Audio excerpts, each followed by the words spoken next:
Sejam muito bem-vindos ao canal Podcast Mesa de Debates. Aqui quem está falando é o Guilherme e vamos dar aqui continuidade à nossa programação, né, de novembro, né, realizando debates com lideranças da esquerda, com, né, intelectuais desse campo da esquerda, para a gente, né, tentar construir, né, tentar organizar uma resposta contra essa barbárie que nós estamos vivendo. E hoje, com muito prazer, eu trouxe aqui o GG, né? O GG que tem bastante história aí para contar para gente, né? Do movimento de moradia e tudo mais. Então, GG, tudo bem? Antes da gente começar, por favor, se apresente. Boa tarde a todas, a todos. O meu nome realmente é Luiz Gonzaga da Silva, Luiz com Z, porém, dificilmente alguém nesse país, a não ser os meus parentes muito próximos, sabe que meu nome é Luiz Gonzaga da Silva. A maioria do pessoal me conhece por esse nome, GG, desde 1976, 77.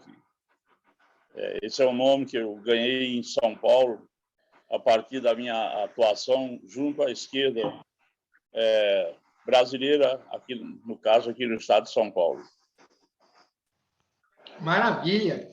GG, antes de mais nada, eu queria que você começasse aí como que você entrou aí nesse mundo aí da militância, né?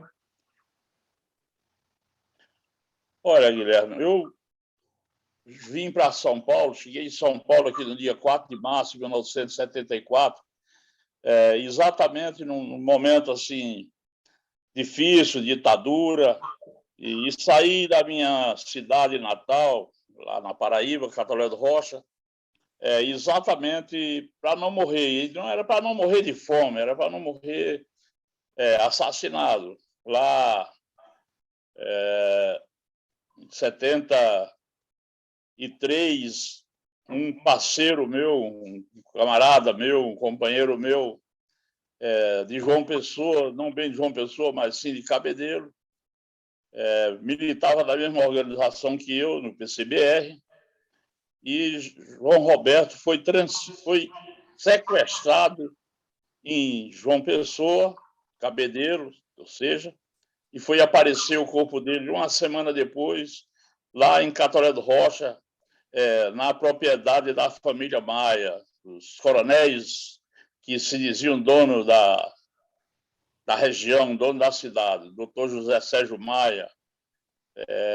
O João Roberto, ele era como um peixe na água e foi encontrado morto num riacho com 1,20 m de profundidade e 2 de largura, coisa que ele tirava de um pulo de um lado para o outro.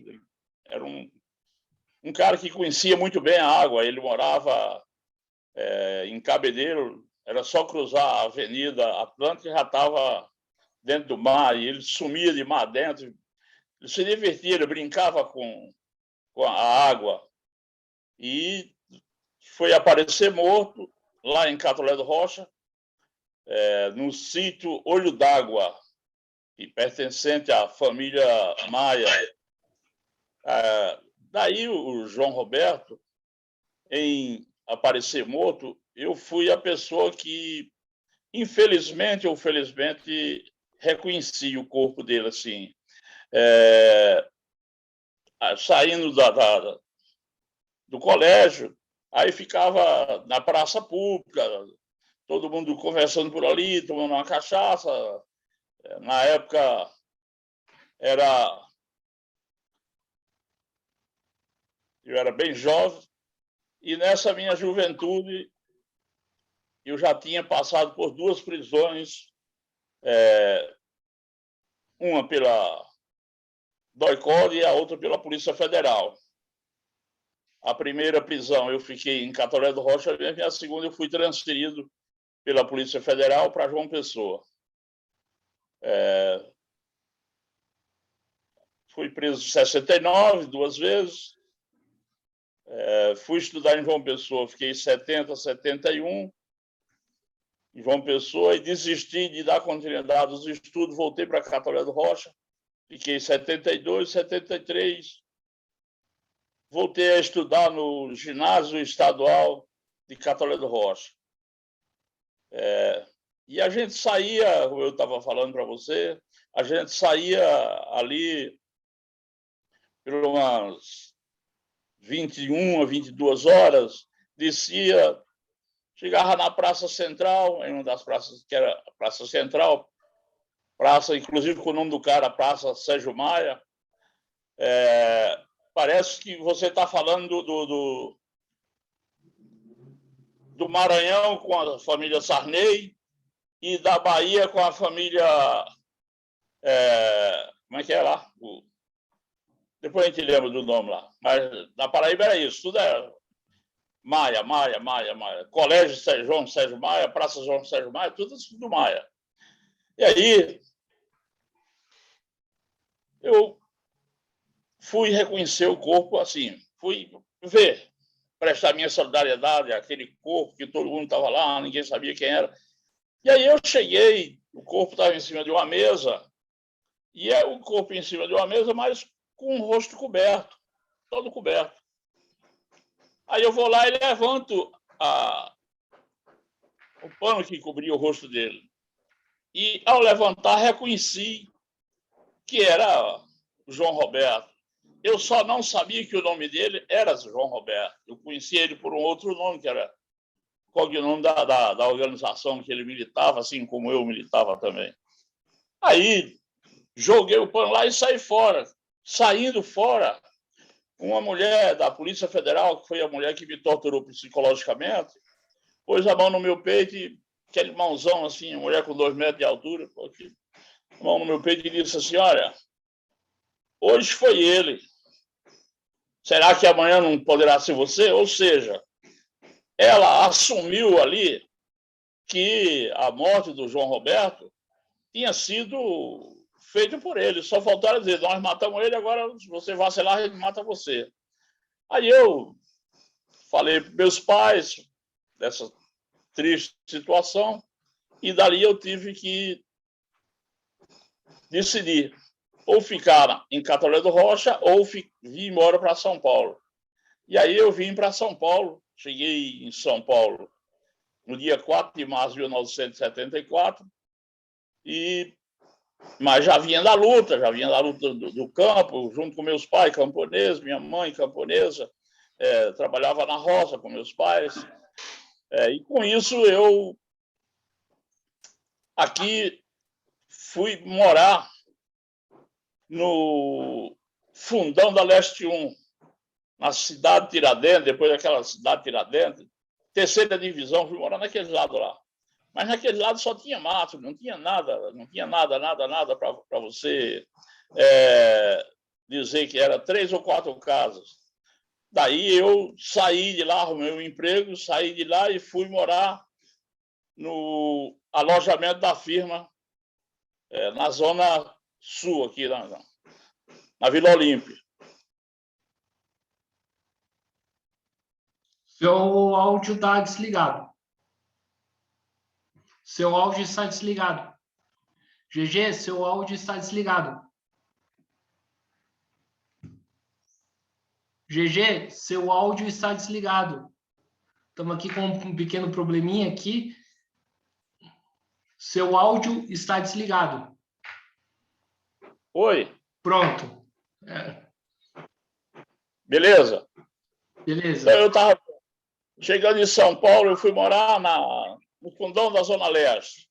Morando no fundão da Zona Leste, na 3ª divisão, não tinha casa naquela época, só tinha mato, eu decidi, falei, não, eu vou sair daqui e fui morar no alojamento da firma onde eu trabalhava, que era e o alojamento da firma era na Zona Sul, na Vila Olímpia. E lá eu vi a primeira favela de São Paulo pegar fogo, entre aspas. Ou seja, foi um fogo criminoso e que o bombeiro, a polícia militar cercaram a favela e enquanto tinha um pau queimando, eles não jogaram um copo de água. Estava o bombeiro lá, mas não jogaram um copo de água. E dali eu vi crescer ou dar andamento numa das maiores favelas do Brasil, na favela do Paraisópolis. Porque as famílias que moravam ali na favela da Vila Olímpia, a prefeitura pegou todas as coisas em cima de um carro no outro dia e levou para Paraisópolis. Ou seja, a prefeitura de São Paulo constituiu essa grande favela, porque era despejado gente de onde levava para Paraisópolis. Teve esse fogo na favela Vila Olímpia, lá tinha umas 800 mil famílias, levaram para lá. E eu não fui para lá, eu fui morar em Cortiço. E aí começou a minha luta por moradia, onde eu tinha, não que eu tivesse divergência, algumas pessoas tinham divergência com a minha proposta, porque eu sempre defendi morar com dignidade no centro da cidade de São Paulo. Ora, mas pobre morar no centro da cidade de São Paulo não é fácil, mas nós conseguimos, ao longo dos anos, a gente fazer com que pudesse se ter realmente moradia digna na região central da cidade de São Paulo. Essa é uma luta que não foi fácil. Muita gente dos movimentos me criticava, muita gente dos movimentos dava risada, muita gente dos movimentos me chamava de louco, porque eu defendia ocupar os prédios públicos ou privados e transformar em habitação. É tanto que eu e uma moça, que hoje ela debandou da luta, uma moça por nome de Verônica Kroll, somos os pioneiros nas ocupações na região central. Hoje, muita gente que você vê aí ocupando na região central era contra. A gente fazia debates duros, onde eles chamavam a gente de irresponsável, onde eles diziam que a Verônica Kroll estava indo na minha balada, GG é maluco, é irresponsável, você está indo atrás dele. A Verônica debandou, saiu, não sei para onde ela foi, não sei onde ela anda, e eu estou aqui até hoje. Estou aqui até hoje porque eu acredito que a cidade é para todas e todos. A cidade não é para um setor da população e outro não. Ou seja, nós não podemos ter duas cidades, nós temos que ter uma única e exclusiva cidade. Seja a cidade grande, seja a cidade pequena, mas nós não podemos ter duas cidades. E aí, quando nós começamos a defender a ocupação de prédio público, aí veio o governo da Luiz Erondina, a gente convenceu da importância de transformar os cortiços em moradia digna. Foi difícil, mas foi difícil, mas a gente conseguiu convencer a Luiz Erondina. Depois voltou a situação da direita ficar 2 mandatos e a gente sem poder fazer nada. Mas Luiz Erondina deixou algumas áreas compradas. Quando veio o segundo governo do Partido dos Trabalhadores na cidade de São Paulo, com a prefeita Marta Suplicy, nós demos andamento a alguns projetos andaram.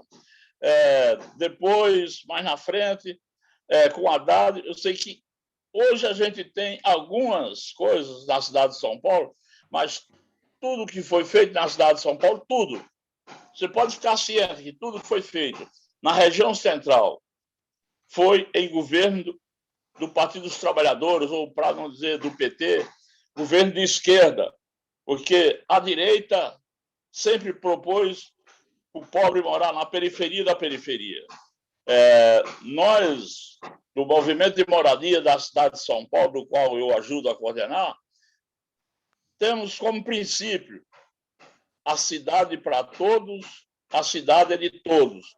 E com isso nós estamos hoje aqui tocando essa luta, cada vez mais difícil, porque nós estamos com 3 governos que não têm nem um pouco vontade política de construir habitação popular.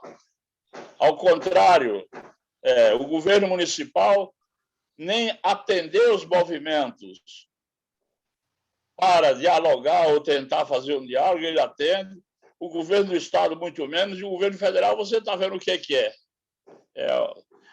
É isso que você vê aí, que, ao contrário, fechou alguns dos instrumentos que nós ajudamos a criar, como o Ministério da Cidade, nós participamos da organização da criação do Ministério da Cidade, e ao criar o Ministério da Cidade, era uma alternativa que se tinha para a população de baixa renda. Nós podemos até ter erros no Minha Casa Minha Vida, mas foi o maior programa habitacional no Brasil, foi feito no governo de esquerda, mais uma vez, governo de esquerda, Lula, 2 mandatos, Dilma, 1 mandato e meio. Então, veja, nós não queremos morar de graça. Quando nós ocupamos os prédios públicos, é para fazer a denúncia. Quando nós fazemos a ocupação do prédio público, nós estamos denunciando que aquele prédio estava desocupado sem cumprir a função social da propriedade. E por ele não cumprir a função social da propriedade, nós vamos lá e ocupamos e ficamos 10, 15, 20 anos, o que for possível. Tanto que nós estamos em 3 prédios que estamos tocando, e nesses 3 prédios nós estamos já há mais de 8 anos em todos eles lá. Então, veja, Guilherme, o Movimento de Moradia da cidade de São Paulo, o MMC, não é um movimento que não tem proposta. Nós temos proposta. Nós temos a proposta de transformar a cidade de São Paulo numa cidade que atenda a todas as suas demandas e não só atenda o que vocês chamam de classe média, que para mim não tem classe média, para mim tem camada média, só tem 2 classes, para mim a burguesia e o proletariado. De um lado está a burguesia, do outro está o proletariado, mas essas 2 classes não tem como as 2 caminharem junto, porque são propostas antagônicas. A proposta da classe trabalhadora é proposta de buscar a sua sobrevivência através da sua luta, e a burguesia massacrar cada vez mais o proletariado. O que está aqui no meio, entre burguesia e proletariado, é o que eu chamo de camada média, onde Marx, Lenin, Trotsky, Rosa Luxemburgo chamavam de classe média, e a esquerda até hoje continua chamando de classe média. Mas não existe classe média. Qual é a proposta dessa classe média? Eu não conheço. Eu quero que alguém me mostre qual é a proposta dessa classe média, aí eu paro de dizer que não tem classe média e passo a respeitar, mas eu respeito a chamada camada média, que uma hora ela está na direita, babando o ovo da direita, e do outro lado, às vezes ela bandeia para a esquerda, e muitas vezes, sem ela bandear para a esquerda, ela consegue atrapalhar a possível possibilidade do avanço da luta de classe. Sim. O GG, um fato, né, que eu acho que deve ter marcado você também, né, foi o episódio de 2000, né, que resultou, infelizmente, na sua prisão por uma denúncia falsa envolvendo você. Né? Eu queria que você contasse aí para o ouvinte o que aconteceu, né, e qual foi o desfecho, né, primeiramente, do ocorrido.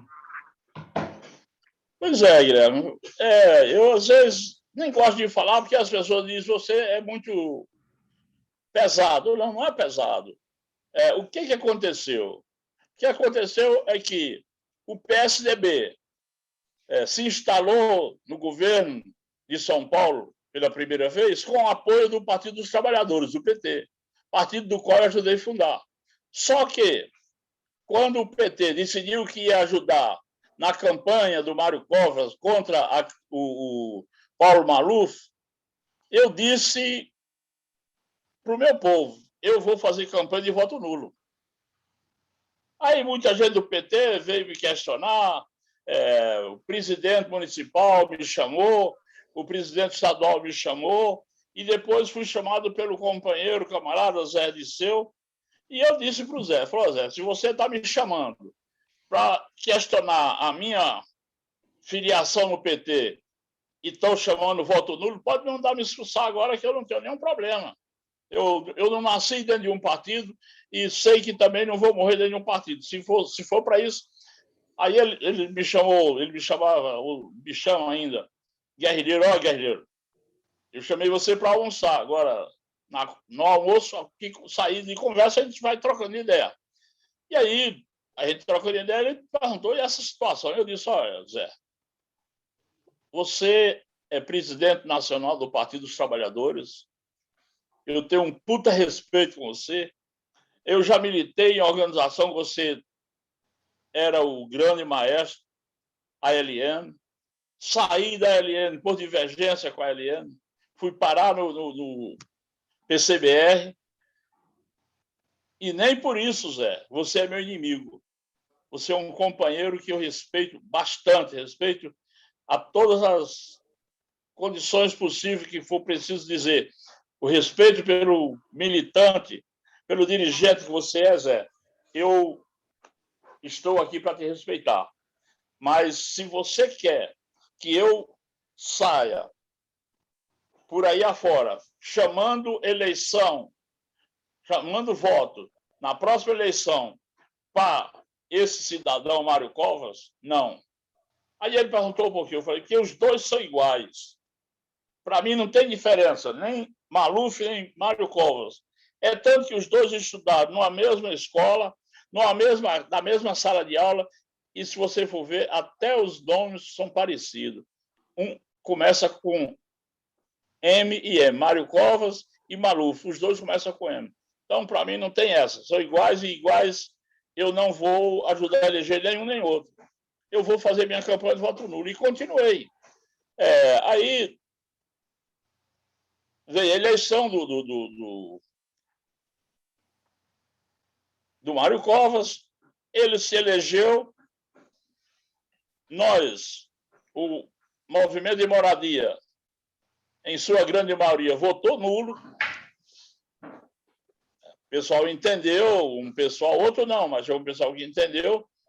E aí nós continuamos na luta. No meio do primeiro governo do Mário Covas, nós fizemos uma ocupação. E quando nós fizemos a ocupação, que foi a ocupação quando ocupamos o prédio, que hoje é a ocupação cultural, ali na rua do Ouvidor 63. Quando nós ocupamos ali, o pessoal tentou buscar uma negociação com ele, ele disse que não negociava com bandido. Ou seja, bandido era o GG. Bandido era o GG que tocava a ocupação. E essa coisa foi crescendo. Foi crescendo, até chegar ao ponto de ele mandar um recado. Ele mandou um recado, não fui eu que fui atrás, não. Que ele ia construir habitação na região central, mas para o nosso movimento ele não ia construir. Aí eu respondi para quem trouxe o recado. Diga para ele, se ele está construindo para o povo, ele terá os meus aplausos. Agora, se ele está construindo meia dúzia de habitação para mostrar para o GG que consegue fazer habitação, mas não é para o GG, ele vai se dar mal. E ele não entendeu o recado.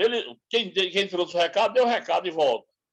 Que hoje é falecido, foi o Padre Ticão. O Padre Ticão falou para mim, não leva isso em conta, mas eu vou falar com ele, ver se marca uma reunião, para você ir lá conversar com ele. Eu falei, Padre Ticão, Com ele eu não converso. Eu converso com você, que você é um cara da luta, eu conheço você. Você é um cara que está todo dia construindo a luta, mas com ele eu não converso. E aí, quando eles construíram 2 torres ali na Avenida do Estado, depois das torres estar prontas, nós fomos lá e ocupamos as 2 torres. Ou seja, era provocação atrás de provocação. Ele me provocava de um lado e eu provocava do outro. Eu respondia do outro. Ele mandou um recado. Nós vamos construir habitação popular para o povo pobre. Tá? Fala para o GG que eu vou construir.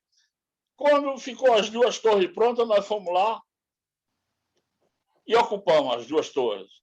Aí ele ficou muito puto da vida, mandou a polícia tirar a gente na porrada, a polícia foi para tirar a gente na porrada. A polícia foi lá para tirar a gente na porrada. A gente se amontoou lá dentro e não saiu. Aí, na época, o Luiz Eduardo Grijaldo era deputado federal, dei uma ligada para o Luiz Eduardo chegou lá, eu falei, o que foi? Eu falei, Luiz, a polícia está aí para tirar a gente na porrada, estão se preparando, a gente não vai sair. Luiz Eduardo meteu a mão no bolso, tirou a carteirinha de deputado federal, esfregou na cara de um tenentão lá, maior do que ele 2 vezes, falou, não mexa com esse povo que eu vou lá no CDHU agora negociar. E aí a negociação foi que a gente saía dali e algumas unidades seriam para a gente. Olha, para a gente era uma conquista, porque eles estavam dizendo que não era nenhuma para nós. Na negociação lá na CDHU, já ficou claro que algumas seriam para nós, ou seja, nós, o MMC, e nós, os outros movimentos que atuavam na região central. Uma conquista que, de uma certa forma, a gente quebrou o governo, não pelo meio, mas pegou uma beirada do governo e deixou eles meio balançados.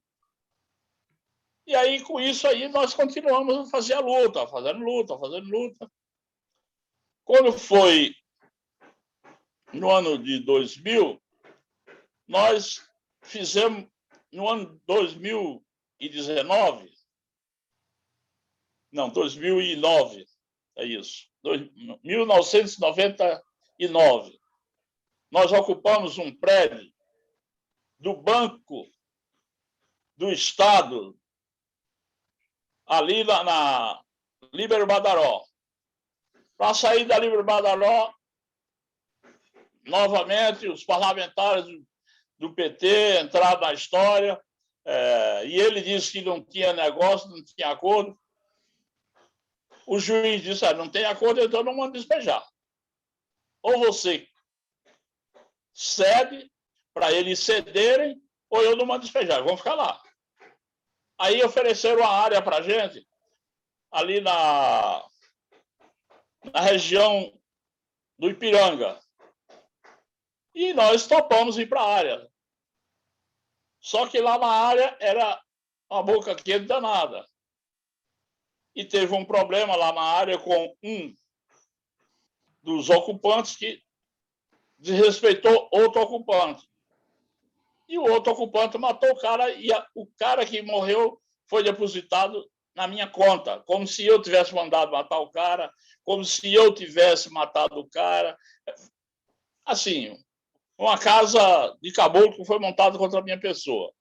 Essa casa de caboclo rolou, eu fui preso, fiquei preso em 2004, terminando o mandato da Marta Suplicy, veio a eleição dela, a reeleição dela, ela não se reelegeu, e com isso, quando eu saí da prisão, eu percebi que era uma coisa que não era fácil de entender. E eu tinha que tomar muito cuidado. E para tomar esse muito cuidado, eu fui obrigado a morar fora do Brasil. Em 2005, saiu um pedido de prisão para mim por conta dessa história dessa morte lá do Ipiranga. Eu saí fora do Brasil, fui morar fora do Brasil, morei quase 1 ano e meio fora do Brasil. Voltei em 2006, era a reeleição de Lula, ajudei na campanha da reeleição de Lula.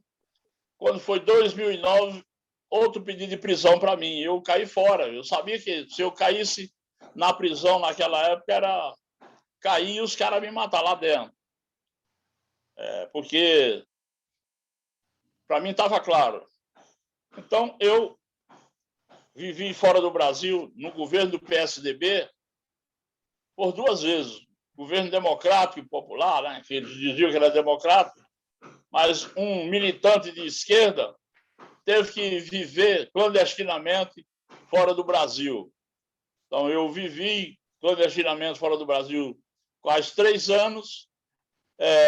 Quando eu voltei na segunda viagem, que foi já faltando 10 dias para a eleição da Dilma,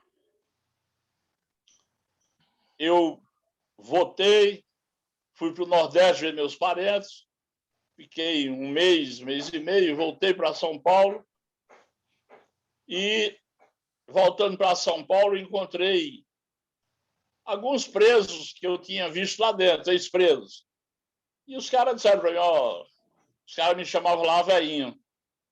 Velhinho, se você voltar para lá, fique ciente que você não sai mais. Isso é coisa montada para uma hora acontecer alguma coisa lá dentro de você pagar sem você dever. Mas aí eu fui para Júri Popular em 2011, no dia 4 e 5 de 2011, eu fui a Júri Popular e o promotor era um promotor carrasco, assim, que durante os 2 dias de júri, quando ele se dirigia a mim, ele só se dirigia me chamando de bandido, de assassino, tirou vida de pai de família, pobre pai de família que estava tentando sobreviver, tal. Mas, durante esses 2 dias, os depoimentos das minhas testemunhas de defesa foram testemunhas perfeitas, testemunhas boas, testemunhas que diziam a verdade, olhando no olho da juíza e do promotor. E as testemunhas deles, testemunhas que ficavam olhando no chão o tempo todo, mentindo. E quando eles vieram quando foram para me entrevistar, eu tinha feito um acordo com o meu advogado. Eu falar o mínimo possível. Só que eu fiz um acordo com o advogado e não cumpri. Falei, eu vou chegar lá, na hora que eles começaram a me entrevistar, eu vou falar o máximo possível para ver onde é que nós vamos parar. Aí, vamos nós. No meu depoimento, o promotor fez uma pergunta, eu comecei a responder, ele fez a segunda, eu respondi na primeira, ele fez a terceira, ainda respondendo a primeira, ele fez a quarta, respondendo a primeira, ele fez a quinta, eu levantei a mão. A juíza falou, não... Eu falei, Meritíssima, a senhora faça o que quiser de mim. A partir de agora eu não falo mais. Mas por quê? A senhora me fez 5 perguntas, educadamente, eu respondi para a senhora ainda perguntava para mim, terminou, dizia assim, senhora, não senhora. Agora, o promotor aí, eu estou respondendo a primeira pergunta, ele já fez a quinta, daqui a pouco ele vai fazer a 28ª, 30ª pergunta, e eu respondendo a primeira. Aí ela falou, o senhor tem razão, mas o senhor não podia ter se levantado. Eu falei, Meritíssima, mais uma vez, se a senhora acha que eu estou errado, a senhora faça o que a senhora achar de melhor. Porém, eu não vou responder 3, 4, 5 perguntas, uma em cima da outra. Aí ela se dirigiu para o promotor e falou para o promotor que não podia ser assim, era ela que se dirigia para mim se eu tinha terminado ou não. E aí o promotor ficou muito puto da vida, ficou uma fera. A gente vem aqui para 2 dias e o cara ainda quer protelar mais um dia, não sei o quê. Aí o meu advogado falou, não, ele não está pedindo para protelar por mais um dia, ele está pedindo tempo para responder as perguntas. E nisso o advogado falou, mas responde rápido para mim. Aí a juíza falou, pode voltar. Eu falei, meritíssimo, mais uma vez, peço para a senhora pedir para ele fazer a primeira pergunta. Aí ele fez a primeira pergunta, gaguejando, não sabia o que estava fazendo. Aí eu comecei a resposta da primeira pergunta pela segunda vez, dizendo o seguinte, senhor promotor, meritíssima doutora juíza, público que aqui está, eu não tenho plena dúvida nenhuma aqui, tenho plena certeza que eu estou respondendo a um processo político. E se é político, eu vou responder na política. Não vou responder um crime que eu não cometi, porque eu tenho plena certeza que nos últimos 2, 3 dias, o senhor promotor chamou as testemunhas de acusação no seu gabinete, no seu escritório, e levou as testemunhas e preparou as testemunhas, induzindo as testemunhas a vir fazer acusações mentirosas aqui. E com isso, aí eu voltava e pau. Eu sei que essa primeira pergunta foi 45 minutos para poder responder. Aí ele fez outra, eu respondi uns 10, 15 minutos, ele fez outra, eu respondi de uma meia hora. Quando ele fez a quinta pergunta, eu respondi, a juíza perguntou para ele, está satisfeito ou quer mais? Quero mais? Não, quero não, estou satisfeito. E aí veio o momento de ele fazer os 90 minutos da fala dele e o meu advogado fazer os 90 dele. Ele falou os 90 minutos e não pediu acusação e nem liberação, mas pediu mais 10 minutos. Eu falei, o filho da puta vai vir para cima agora, porque ele vai pedir 10 minutos para poder fazer acusação. E nos 10 minutos ele fez o contrário. Ele pediu absolvição. Ele dizia assim, nos últimos 10 minutos, ele dizia assim, chamo o meu corpo de jurado a, junto comigo, absolver. Aí, pela primeira vez, ele disse, o cidadão, senhor Luiz Gonzaga da Silva. E ainda disse mais, senhor Luiz Gonzaga da Silva, Luiz com Z. Aí eu falei, brincadeira desse cara.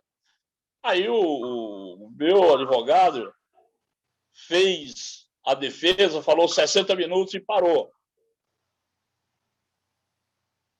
Aí mandaram eu ir para o quartinho lá, fui lá para o quartinho. Eu estava lá no quartinho, lá, esperando ver o que ia acontecer.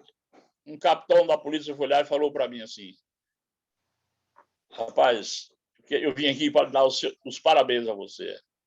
Você desmontou essa juíza, você desmontou esse promotor, e os dois saíram para o café deles sem saber o que falavam. E aí, daí um pouco, entrou uma advogada minha. Vamos lá para o salão, mas 7-0 para você estar livre a partir de hoje. Ou seja, 7-0, o corpo jurado me deu o direito a viver em liberdade. E mais, velho, uma coisa que muita gente nunca tinha visto e viu. Os 7 jurados, terminou o júri, o juiz liberou, a juíza liberou, mandou eles embora, eles me esperaram lá fora para falar comigo. Os 7 jurados.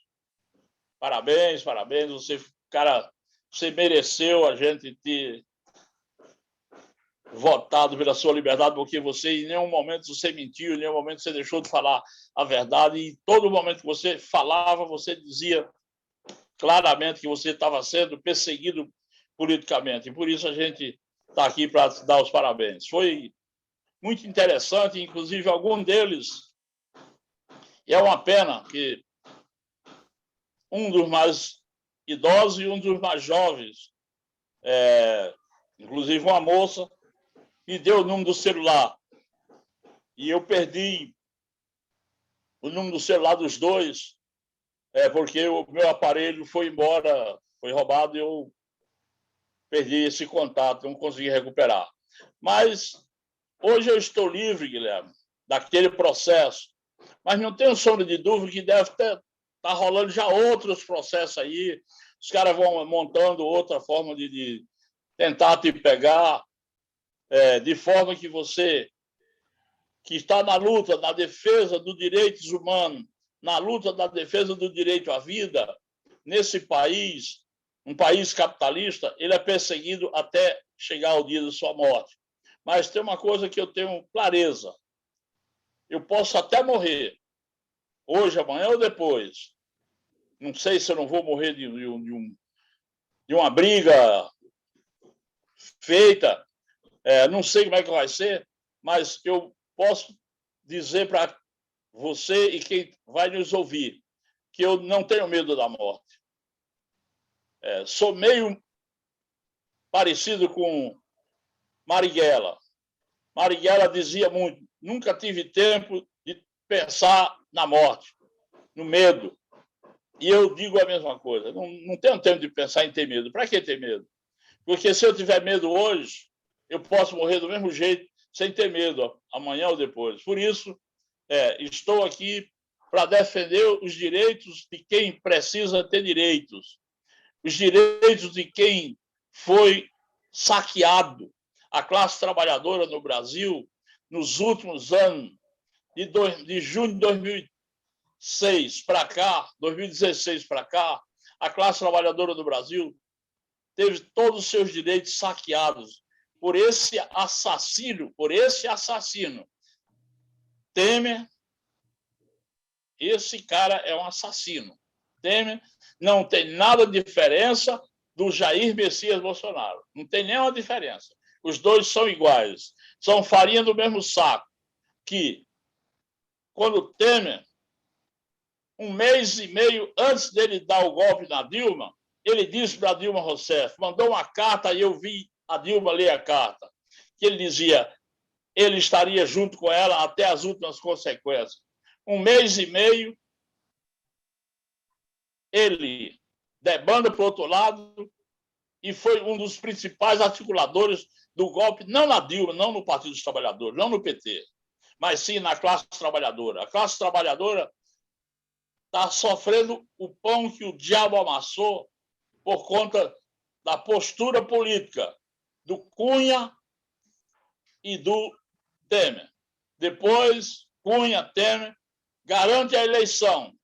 Cunha, Temer, garante a eleição desse infeliz chamado Jair Messias Bolsonaro.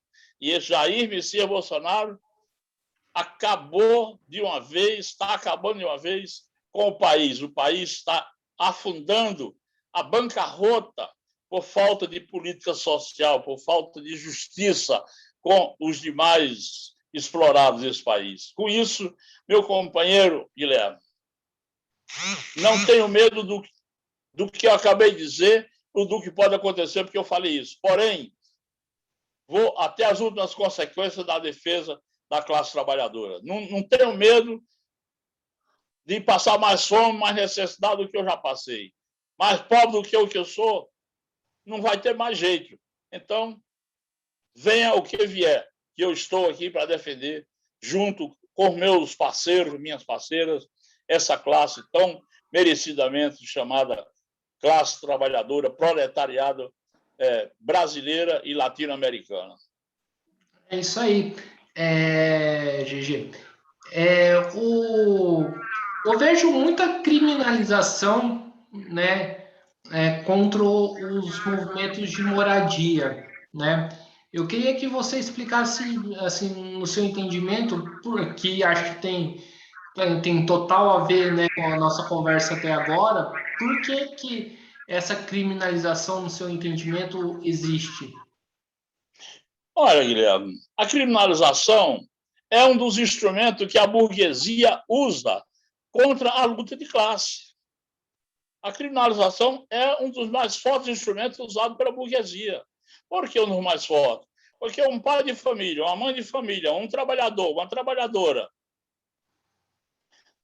por mais consciência que ele tenha, por mais consciência que ela tenha, ele, vai ver seus filhos, sua família passando fome e vai ser obrigado a pensar duas vezes.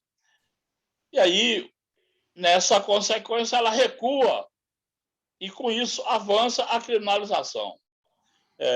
E a criminalização não veio agora, Guilherme. A criminalização veio alguns anos atrás, quando o Zé Rainha, militante do Movimento dos Trabalhadores Rurais, do MST, teve uma prisão decretada lá em Cariacica, no Espírito Santo, de uma morte muito parecida, tanto quanto a morte que o GG também foi acusado.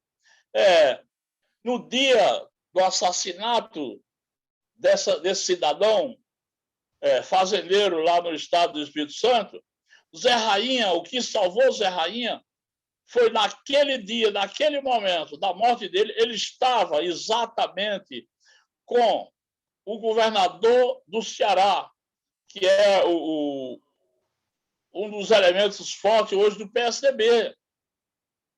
Ele estava lá reunido com o governador.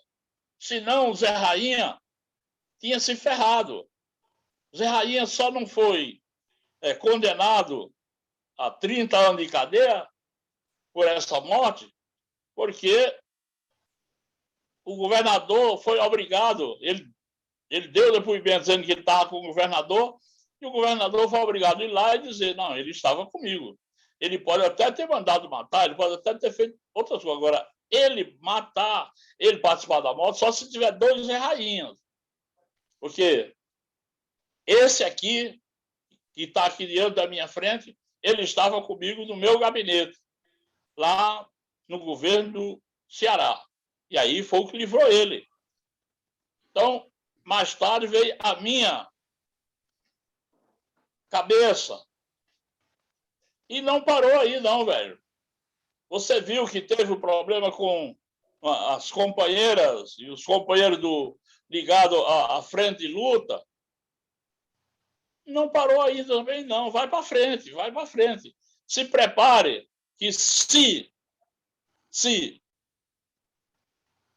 Jair Messias Bolsonaro, passado o dia 31 de dezembro de 2022, como presidente da República, aí você vai ver a criminalização cair como uma bomba nesse país contra a classe trabalhadora, porque é um instrumento muito forte. E a classe trabalhadora está precisando de alimentação, a classe trabalhadora está precisando de salário dignos para dar comida para os seus filhos. A classe trabalhadora não pode ver mais seus filhos, suas filhas, se prostituindo, vendendo o corpo para levar o pão para dentro de casa.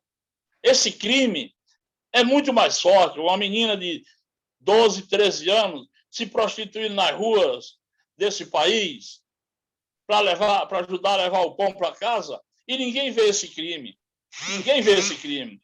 O que se vê é que os pais não cuidam dos seus filhos devidamente. Isso é o que se fala. Porém, nós sabemos que para que a criminalização venha ao fim, é preciso que a classe trabalhadora saiba quais são os seus direitos. A classe trabalhadora tome consciência de quais são os seus direitos. Sem isso, nós, com toda certeza, nós vamos ter mais problemas pela frente, porque quanto mais forte é a criminalização, mais frágil torna-se os trabalhadores, as trabalhadoras. Quando eles criminalizaram o Zé Rainha, eles tentaram criminalizar alguns movimentos sociais, movimento sindical, movimento de ocupação de terra na cidade. Eles já vinham tentando trazer essa proposta de criminalizar os movimentos populares já há um bom tempo. Porém, quando eles perceberam que não era o caminho que eles estavam levando, eles deram uma recuada, mas agora eles estão com a faca, o garfo, o prato e o queijo na mesa. É só esse cidadão aí, que está na presidência da República, Jair Messias Bolsonaro, passar de governo, de presidente, de 31 de dezembro de 2022, você vai ver o que vai ter criminalização. Aí você vai dizer assim, GG estava adivinhando ou está querendo adivinhar? Porque esse cara, velho, se ele passar do dia 31 de dezembro de 2022 no governo, você vai ver que a miséria nesse país vai triplicar e, além dela triplicar, a criminalização aos movimentos sociais, aos poucos que tentarem resistir, vai ser como um facão bem amolado numa plantação ou num plantio de arroz. O facão passa e o arroz nem percebe, depois é que cai. Vai ser nós, é isso mesmo. O facão passando e a gente nem percebe, quando for perceber é que vai cair depois. Porém, é importante dizer que essa luta é de classe. De um lado, o proletariado, do outro, a burguesia. E aí eu pergunto mais uma vez, cadê a chamada da classe média, que não se soma ao proletariado para fortalecer a luta contra o direito de viver com dignidade? É preciso que esse setor que o pessoal chama de classe média, que eu chamo de camada média, acorre para isso, velho. Se somar junto a quem garantiu direitos que eles não lutaram e tiveram. Ora, quantas faculdades foram criadas no governo Lula, Dilma? Quantos mil jovens foi para a faculdade? Aí foi jovem chamado da classe média, que eu chamo de camada média, e foram alguns chamados de proletariados, filhos de proletariados. Foram alguns, não foram os filhos de todos os trabalhadores para as faculdades. Porque se tivessem todos os filhos de todos os trabalhadores para a faculdade, hoje essas faculdades estavam respondendo às nossas necessidades, à organização da classe trabalhadora. Por isso, meu companheiro, a gente tem que ter coragem de dizer algumas coisas. Oportunisticamente, alguns setores da camada média, se dizendo que é negro, se dizendo que é negra, alguns setores ocuparam esse espaço. E ocuparam o espaço de forma que atrapalhou o avanço da luta de classe. Eles deveriam, se eles querem ser classe média, eles façam a sua luta. Ou venham se juntar com a gente, com nós proletárias e proletários, que estamos aqui para fazer a luta agora. Fazer a luta junto, ombro a ombro, garantindo direitos de todos e todas. Não mordomia para uns e tristeza para outros. Isso não. Sim, o GG, você coloca aqui, né, da reeleição do Bolsonaro, né? A gente sabe que existe, né, uma discussão dentro da esquerda, né, se tira o Bolsonaro agora ou espera para 2022 tirar ele através das eleições. Como que você vê essa discussão e qual é o seu posicionamento? Só, velho. Primeiro vou dizer meu posicionamento. Meu posicionamento desde o primeiro dia do governo desse homem, desde o primeiro dia, eu disse para mim mesmo, eu posso até morrer lutando, mas é preferível morrer lutando do que morrer de fome ou covardemente me escondendo por trás de uma árvore. Não dá para a gente se esconder, porque esse cara vai ser muito perigoso. Eu disse antes dele se eleger. E quando eu dizia que ele ia ser muito perigoso, muita gente dizia, não, vai ser fácil. Fácil de quê? Agora nós estamos na luta, e que aí sim, eu digo, nós deveríamos ter feito luta desde o primeiro dia, desde a posse dele até hoje. Porque se a gente tivesse feito a luta desde o primeiro momento, talvez ele não tivesse chegado onde chegou. Eu acho que ele foi muito longe. Eu acho que ele está indo muito longe. Porém, para mim, impeachment não vai acontecer, porque quem está com o instrumento de fazer o impeachment contra ele são os que ele comprou. É o Senado, são deputados federais. Aí você pergunta, mas você fala que ele comprou e não tem medo? Não, não tenho medo. Eu tenho certeza que ele comprou. Tenho certeza que ele comprou o presidente do Senado, tenho certeza que ele comprou o presidente da Câmara Federal. E o tal centrão que está aí é que está dando sustentabilidade para ele. E o centrão jamais vai correr o risco de fazer o impeachment do Jair Messias Bolsonaro. Em troca de quê? Porque não pode ser o impeachment de Jair Messias Bolsonaro. Há poucos dias atrás eu vi o vice dele dizer: eu não dei o golpe no Bolsonaro porque eu não quis. Ele não deu o golpe com medo, porque quem tem medo, velho. Quem tem medo. Ele sabe, se ele tivesse dado o golpe no Jair Messias Bolsonaro, caía ele e o Messias Bolsonaro. Não caía só um, não. Caiu os dois. Ele sabe das falcatruas que foi feito para eleger, para garantir a eleição da chapa. Ele sabe muito bem. Por isso ele, Mourão, não deu o golpe nele, porque se ele tivesse certeza que ele dava o golpe do Jair Messias Bolsonaro e ele permanecia no governo, ele teria dado. Ele não deu, não dará, porque ele sabe. E quem tem medo, e ele está morrendo de medo, terminar o mandato e correr o risco de uma prisão que para ele não é nada fácil. Sim.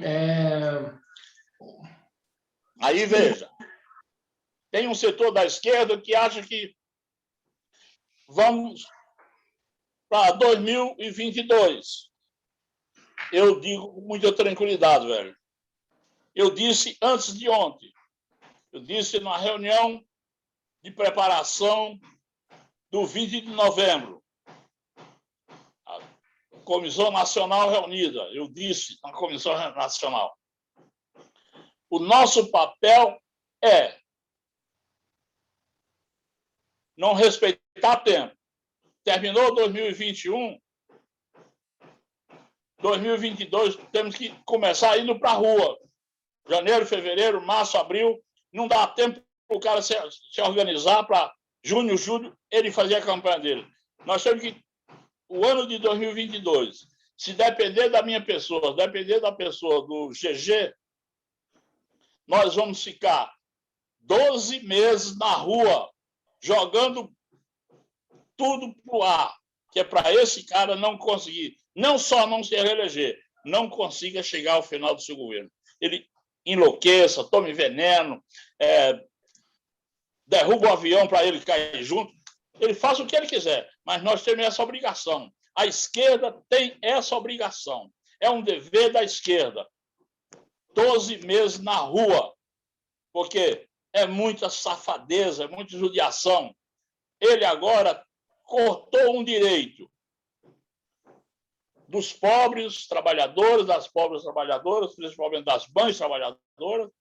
O Bolsa Família, ele tira o direito dizendo que tem uma bolsa não sei o que lá, a Bolsa Brasil, que é maior do que a Bolsa Família. Só que a Bolsa Brasil dele termina no dia 31 de dezembro de 2022. E aí, esse povo vai viver de quê? Essa é uma coisa. A outra coisa, será que vai estar garantido que todas as pessoas do Bolsa Família vai estar recadastrada automaticamente no Bolsa Brasil? Não vai. Mais de 40% vai ficar fora e a miséria vai aumentar a fome, vai aumentar a mortandade, vai vir outras pandemias, não igual a essa, mas virão outras pandemias. Porque o ser humano, sem se alimentar, sem dar comida para os seus filhos, só se ele for muito covarde, ele fique deitado dentro de casa e não reaja. Mas vai ter muita pancadaria nesse país. E eu quero estar vivo, Guilherme. Quero estar vivo para estar junto no comando dessas pancadarias contra o governo Jair Messias Bolsonaro, contra o governo do Estado de São Paulo e contra essa direita escrota, burguesia escrota, que nós temos aí, que tira direito do povo, aí quando chega o ano da eleição, todos eles viram bonzinho, vira padrinho, vira madrinha do proletariado, mas ao se eleger, esquece o seu dever. Perfeito, GG. E nesse momento aí de crise econômica, né, que nós estamos passando, qual que é a perspectiva aí que você tem para os movimentos de moradia? Rapaz, eu não tenho nenhuma perspectiva. A minha perspectiva é zero. Porque nós temos um problema entre nós. A esquerda se divide por conta de um pedaço de guardanapo. A esquerda é tão mesquinha que por um pedaço de guardanapo, por um pedaço de papel, ela se divide. Nós somos incapazes de buscar a unidade da classe trabalhadora. Ontem mesmo, eu estou fazendo um curso na Escola de Formação Política Martin Luther King, lá em Cuba. Ontem mesmo eu disse isso, da necessidade da unidade da classe trabalhadora, unidade campo-cidade em cada seu país, unidade da América Latina, juntar esse proletariado da América Latina, porque se nós tivéssemos duas Cubas nas nossas histórias, se nós tivéssemos outra Venezuela, talvez os bloqueios econômicos já tivessem pipocado. Agora, Cuba faz a revolução proletária. A Venezuela não consegue fazer a sua revolução. E aí, o povo cubano, o povo venezuelano está pagando muito caro por falta da unidade da classe trabalhadora. Com isso, meu companheiro, eu te digo, só a unidade da classe trabalhadora garantirá os direitos dessa própria classe trabalhadora. Perfeito. Não adianta inventar história. Perfeito. Se você quiser, pode continuar. Enfim, o GG, aqui em São José dos Campos, né, tá tendo uma importante mobilização em torno de uma região do Jardim Nova Esperança, que é do Banhado. É uma ocupação que existe lá, né, por muito tempo, e que existe forte interesse aí por parte da especulação imobiliária e tirar aqueles moradores de lá. Inclusive, para quem estiver nos assistindo, tem 2 matérias sobre a região. E eu queria que você mandasse uma mensagem aí de apoio aí para esse pessoal. Eu acho que esse pessoal aí de São José dos Campos é um pessoal ligado ao companheiro Cosme, um companheiro negro. Sim, o Cosme. E quero dizer para o companheiro Cosme, dizer para o pessoal que está em volta dessa área que você está nos trazendo aí, que é preciso que se diga com muitas letras, que ou nós construímos a unidade do povo, ou nós somos responsáveis pela derrota do povo. Unidade significa: o que eu tenho é um pão, vamos partir o pão para quem tem fome. Unidade significa: eu não posso pôr comida na minha panela e o vizinho do meu lado direito, do lado esquerdo, de frente e de trás, não ter nem um copo d'água para dar para os seus filhos. Então, nós temos que começar a pensar como é que vamos construir a unidade da classe trabalhadora. Com isso, eu posso dizer para eles: dia 20 de novembro, todas as ruas, todos seres humanos, independente de serem negros, serem negras, brancos, brancas, vamos para as ruas, porque Jair Messias Bolsonaro só tem uma palavra que está aqui por trás de mim: fora Bolsonaro já. Não é 31 de dezembro de 2022, não. É já. Então, beleza, maravilha. Estamos aqui encerrando mais uma entrevista do Mesa de Debates. Quero aí, primeiramente, agradecer ao GG. né? Gostei demais aí da nossa conversa e passo aí a bola para ele fazer as considerações finais. Olha, companheiro, minhas considerações finais são convidar todas e todos para nesse 20 de novembro, independente de onde você estiver, vá para a rua, leve um pano preto, grite alto e bom som, fora Jair Messias Bolsonaro, já! Deixe o povo trabalhar, deixe o povo comer, deixe o povo viver em paz. Abraço. Outro, então, mais uma vez agradecendo ao GG, agradecendo a você que nos acompanhou aqui até o final desta entrevista, né? Peço aí que se inscrevam no canal Podcast Mesa de Debate de Tudo Um Pouco, curta esse vídeo, comentem também, né? Compartilhe nas redes sociais, curta outros vídeos que o canal produziu e também comentem, né, também nos outros vídeos. E curta a nossa página do Facebook, Podcast Mesa de Debates de Tudo Um Pouco. Compartilhe nas redes sociais esse e outros vídeos do canal e siga a gente no Instagram e acompanhe o nosso blog. Ambos chamam Mesa de Debates. Então, muito obrigado a todos, fiquem atentos à nossa programação e semana que vem teremos mais outras entrevistas bastante interessantes, bastante importantes. Então, um abraço e fui!